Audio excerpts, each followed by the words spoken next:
Hello and welcome to another edition of ChipShots, your weekly recap of everything going on in the world of golf. I'm Gary Mack, your host, and let's get right to it. Not a lot of action this week.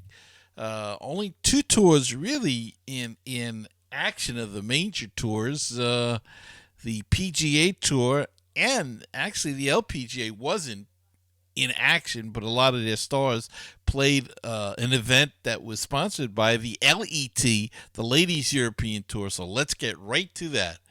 Lucas Herbert. Good old Lucas. Where is Lucas? There he is. Had two birdies during the toughest wind-blown stretch of Port Royal and held steady to the end Sunday for a 2-under 69 to win the Butterfield Bermuda Championship. Herbert closed with four pars to hold off Danny Lee and Patrick Reed, who finished with four birdies over his last six holes for a 65, and then waited to see if it would be enough. Herbert, the 25-year-old Australian who won the Irish Open earlier on the European Tour this year, stayed in front by closing with two good par saves and missing a pair of 7-foot birdie attempts he didn't need. His first PGA Tour victory and third victory worldwide sends him to the Masters for the first time. The wind and rain, which caused tee times to be moved up, was as fast as advertised, and play was halted briefly without having to bring the players off the course. Taylor Pendrith of Canada, who started the final round with a 3-shot lead, failed to make a birdie in closing with a 76 to tie for fifth. Danny Lee had a 1-shot lead and appeared to be in control of the game until it all fell apart for him on the 12th hole. He went long of the green, pitched to the back collar, and then used a fairway metal to bump his shot about 7 feet by the hole, missing that to take a double bogey. Herbert rolled in a 20-foot birdie putt and went from one shot behind to the lead. After bogey on the par 3 13th, Herbert made a 30-foot birdie putt to get to 15 under par. Reed was well ahead of them and didn't appear to be in the mix till he knocked in a pair of 30-foot birdie putts, made a 12-foot par putt in the par 3 16th, and finished with two birdies.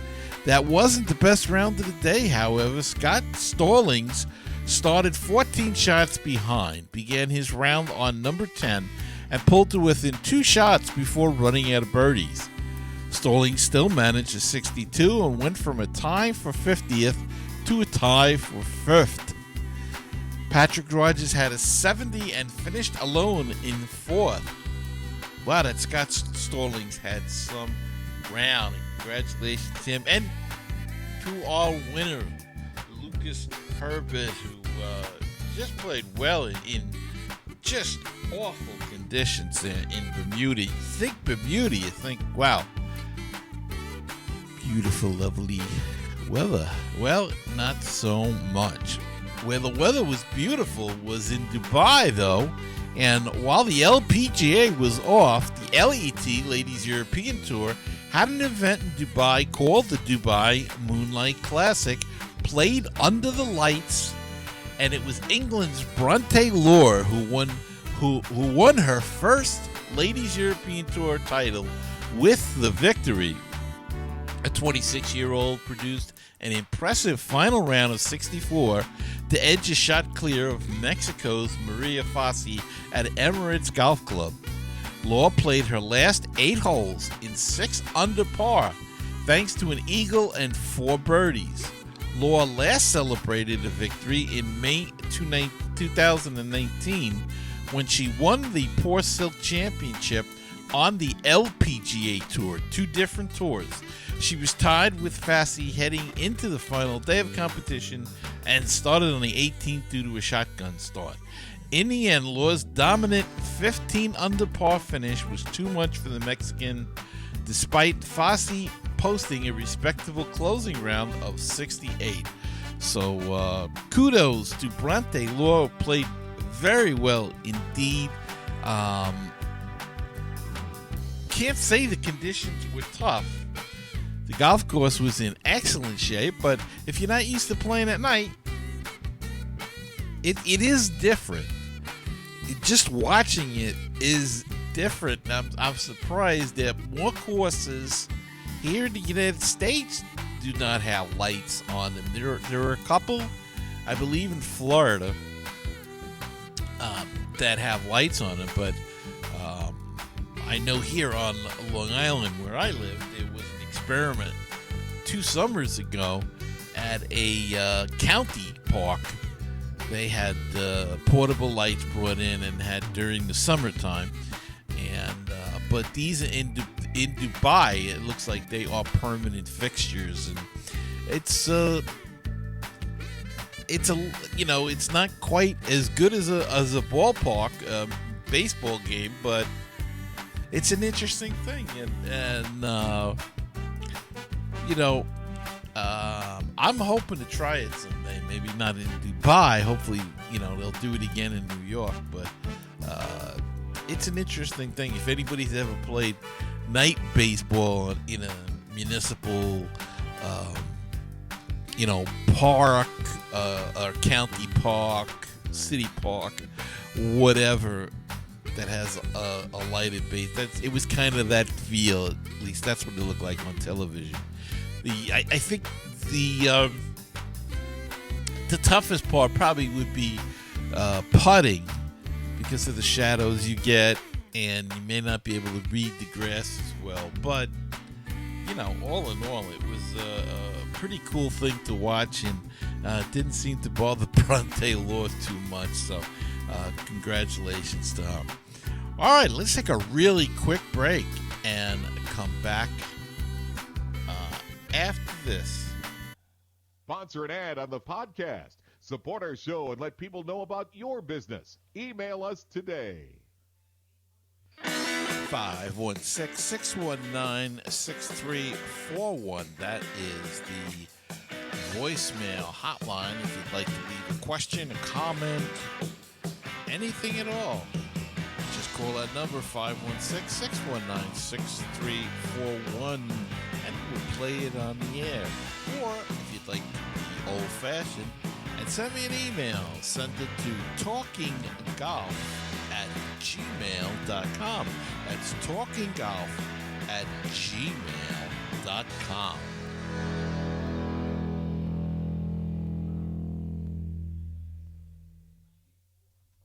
It's time for the Golf News of the Week.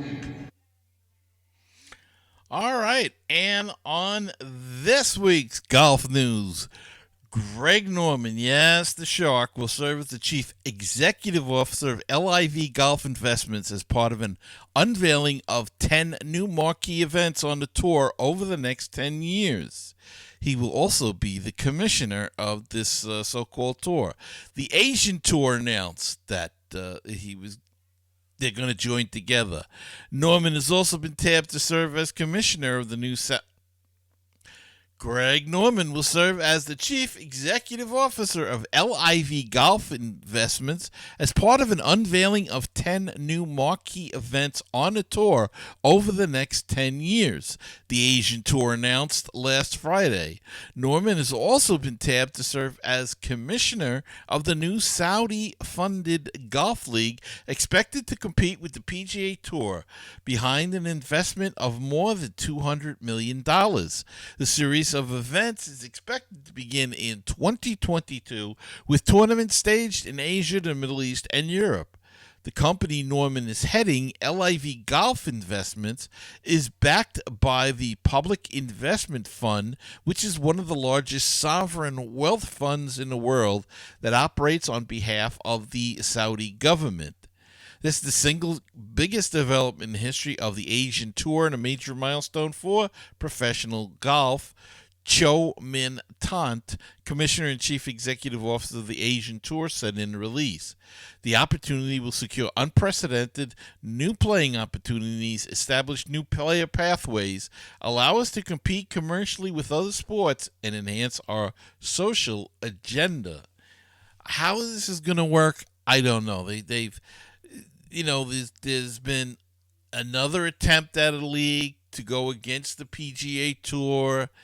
And Greg Norman says this has got nothing to do against the PGA Tour, but I mean, that's kind of. It almost seems like he's got a bone to pick with them by taking a job like this. So um, we'll see. I don't think they're going to get any of the big name guys. If they do, they will lose their playing status and be banned from the PGA Tour. And do you really want to take that chance? What happens if a young guy gets banned from the PGA Tour, goes to this tour, and it lasts about 2-3 years and fitters out? Then he's got to come back on his knees to the PGA Tour. Will they accept him? I don't know. I can't see anybody taking that chance. I just can't. But money is a very strong pull. So we'll see how that all works out. And the aforementioned Maria Fassi was one of the last women standing in a thrilling battle for the Dubai Moonlight Classic this past week. But we know what happened. She lost to Bronte Law, but that's not all you're going to hear of her this year. Fassi will tee it up November 8th to the 14th at the Pelican Golf Club in Bel Air, Florida for the LPGA's Pelican Women's Championship, the final full field event of the regular season and the next to last event on the LPGA 2021 schedule. The tournament comes on the heels of what amounts to Fassi's best finish this season. Since finishing 12th at the Dow Great Lakes Bay Invitational in July, Fassi has had 3 top 25 finishes in 5 LPGA starts, which included a 5th place finish at the ShopRite LPGA Classic presented by Acer. She also recently launched the Maria Fassi Foundation and Fassi's Friends, a series of inclusive and adaptable clinics that bring disabled and full-bodied kids together to learn the game of golf. By extending Fassi the exemption, tournament officials have assured her a spot in the field should she not qualify on her own. Stephanie Meadow was granted a sponsor exemption too, along with Destiny Lawson, the 2021 North Florida PGA Women's Section Champion and assistant golf professional at Ocala Golf and Equestrian Club in Ocala, Florida. So congratulations. We're going to see young Miss Fassi in the Ladies Pelican Championship, the LPGA's Pelican Championship, coming up in another week or so. So be on the lookout for that. And Steve Stricker, the victorious 2021 U.S. Ryder Cup captain, will be focused on a team again, but this time it'll be with whomever he's paired with in the QBE Shootout, the unofficial PGA Tour event founded and hosted by Greg Norman, there's that name again, from December 8th to the 12th. After a one-year hiatus, LPGA star Lexi Thompson returns. She couldn't play last year due to a shootout conflicting with the U.S. Women's Open. Thompson had played the previous 4 years. She was paired with Sean O'Hare, who is in the field this year in 2019. Thompson is qualified for the CME Group Tour Championship at Tiburon from November 5th to the 21st. Stricker will be joined by one of his players, Harris English, who also won the shootout last year with Matt Kuchar. European Ryder Cup players Ian Poulter and Lee Westwood are also in the field. The field will feature 13 of the top 50 ranked players in the world, including number 15 English, number 19 Sam Burns, number 20 Billy Horschel, number 28 Kevin Na, number 29 Jason Kolrak, number 33 Max Homa, number 35 Corey Connors, number 36 Mark Leishman, number 37 Lee Westwood, number 40 Kevin Kisner, number 41 Ryan Palmer, number 49 Brian Harmon, and number 50 Ian Poulter. English and Kuchar were dominant last year, winning by 9 strokes. The duo also won in 2013, 14, and 16, and finished second in 2015. 10 players competing for the shootout's $3.6 million purse combined for 14 victories during the 2020-2021 season and the recent start of the 21-22 season. English won twice during that stretch, as did Burns, Cockrack, Colma, Hudson, Swafford, Nah, Horschel, K.H. Lee, Leishman, and Kisner are all individual winners. Some familiar faces also are back, including two-time champion, Masters champion, Bubba Watson, former major champion Gray McDowell, and Jason Day makes an appearance, and Palmer and Harold Vaughn III also are coming back. Westwood is making his first appearance since 2013. The QBE shootout will once again feature a scramble format during the first round, a modified alternate shot format on Saturday, and a final round better ball on Sunday. Cure Search for Children's Cancer will continue to be the tournament's primary charitable beneficiary. Since 1989, the shootout has raised more than $15 million for charitable causes. So that's the QBE shootout. Should be a star-studded affair when that breaks, so make sure to check that out. All right, let's take a break and come back after this. Sponsor an ad on the podcast. Support our show and let people know about your business. Email us today. 516-619-6341. That is the voicemail hotline if you'd like to leave a question, a comment, anything at all. Just call that number, 516-619-6341, and we'll play it on the air. Or if you'd like to be old-fashioned and send me an email, send it to talkinggolf@gmail.com. That's talkinggolf@gmail.com.